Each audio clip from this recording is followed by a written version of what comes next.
Oh, napakaangas. Di ba guys? Ang ganda no. Panis. Di ko alam kung anong tawag din sa manok na yan. Kaya comment nyo na lang kung anong tawag din sa manok na yan. Di ko din alam. Kung cobra ba o panot. Basta yun. Manok. Basta manok. So guys, Mike Rector here. So, panibagong araw, panibagong video ko na naman ito guys. And ayun na nga guys. Ngayon lang ako nakapag-video. Ayun nga, sa dami-dami na ganap sa buhay ko. Ayun. Nagkaroon na kami ng OJT no. OJT ito yung on the job training. Ibig sabihin guys, may bubuuin kaming 600 hours para ayun, para magte-training kami. Basta, yun. Bubuuin kami 600 hours sa pagtatrabaho.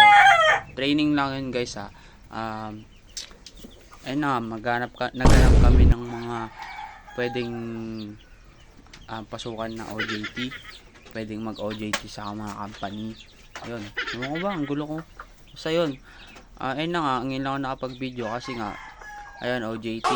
And sobrang tagal kong hindi nakapag-vlog. Ngayon ulit ako nakapag-vlog. Ngayong araw nga guys. Ayun. Papakita ko lang sa inyo yung bago kong manok. Bago kong manok.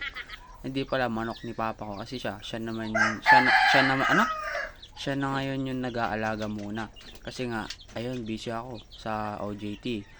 Biruin mo naman, papasok ka ng 8 AM tapos lalabas kayo mga 5 na tapos sasakay pa ako ng pauwi mga 5:30 na siguro makakasakay. Tapos pag uwi dito gabi na, diba? Kasi maglalakad pa ako, malayo-layo yung lalakarin ko, putik na yan. Kaya ayun, papakita ko sa inyo yung manok namin na cobra, yung walang balayibo dito. So yun nga no, back tayo guys pala, wait lang, bago ko pakita yung cobra na manok. Cobra daw yun or panot, tawag ni Adi ko, panot, ewan ko pa.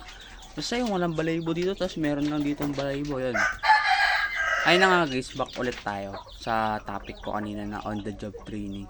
Ayun, on the job training nga guys, ayun yung bubuuin nyo bago kayo mag-graduation. May bubuuin kayo 600 hours, ganun. Yung iba naman, kami naman, 320 hours, pero 600 hours, yung 280 sa school namin bubuuin yon. Kasi nga, yung 280 na yan, kukunin namin sa school, kasi, may mga ganap din sa school, katulad ng speed cash, basta mga activity, ganun, nagpa-practice kami sa speed cash, pero di pa naman kami nagsisimula na mag-practice sa speed cash. Kaya, ayun, yung 280 sa school, tapos yung 320 dun sa pinag-OJT namin. Dapat yung, kung halimbawa, ano yung course na kinuha nyo, dapat yung pag-OJT nyo related doon. Okay? And then guys, ako pala, nag-OJT ako sa DTI, Negosyo Center, Department of Trade and Industry ba? Di pa ako sure, putik na yan, bobo na yan. So yun, kaya yun, at pakita ko na yung manok namin na panot. Ayun lang guys share ko lang, kaya kailangan galingan nyo lang dun sa OJT nyo. May mga OJT din para na nagbibigay daw ng budget, ewan kung ganun. Basta nung nag-immersion naman ako nung senior high school, meron yun, bigyan kami ng budget. Kasi nga nung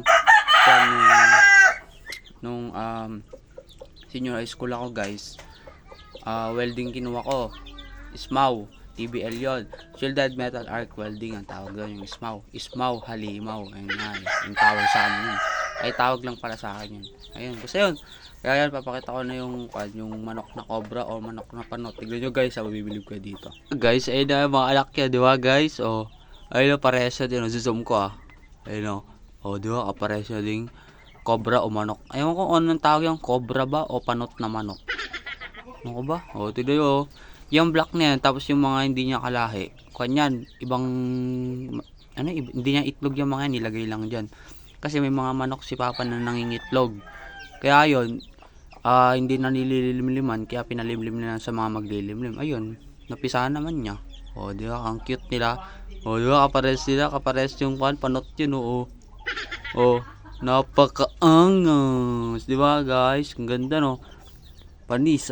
Di ko alam kung anong tawag din sa manok na yan, kaya comment nyo na lang kung anong tawag din sa manok na yan. Di ko din alam.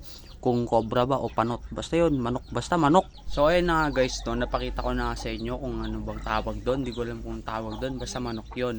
Cobra ba ng manok o panot na manok. Kaya ayun, di ko alam kung anong tawag doon. Kaya na nga guys, ngayon lang ulit ako napag-video. Gawa ng sobrang busy sa OJT, di ako makapag-video doon kasi nga daming client na pupunta. Kaya ayun, hanggang dito na lang ulit guys. Samahan niyo naman ako sa mga susunod ko na video at magabang-abang lang kayo dyan. Di ko din alam kung kailan ako makapag-video basta pag di ako busy, ayun yun. Kaya ayun guys, comment lang kayo kung anong uri ng manok yun, kung panot na manok ba o cobra na manok, kung ano, ewan ko kung anong tawag sa ibang lugar sa inyo yan, basta yun, manok yun. Yun lang, bye bye guys.